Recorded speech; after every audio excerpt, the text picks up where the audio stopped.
এটা কি? বেল। কি রান্না করছে এটা দিয়ে?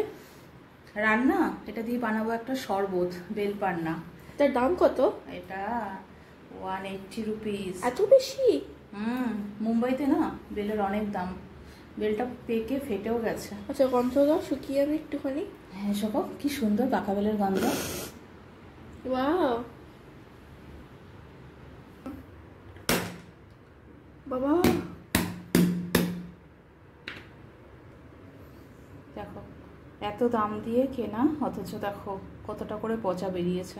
পচা টচা ফেলে দিয়ে আমি ভালো অংশটুকুনি কুড়িয়ে নিয়ে শরবত বানাবো। আর এই বেল খাওয়ার অনেক উপকারিতা আছে, সেই উপকারিতাগুলো ঝটপট করে তোমাদের বলে দিই। হজম শক্তি বৃদ্ধি করে, রোগ প্রতিরোধ ক্ষমতা বৃদ্ধি করে, রক্তে শর্করার মাত্রা নিয়ন্ত্রণ করে, ডায়রিয়া ও আমাশয় প্রতিরোধ করে, শীতলতা প্রদান করে, ত্বকের জন্য উপকারী, এটা আমার দারুণ ভালো লাগে।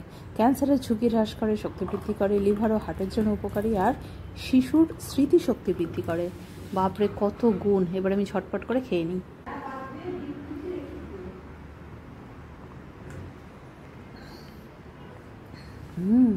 সুপার।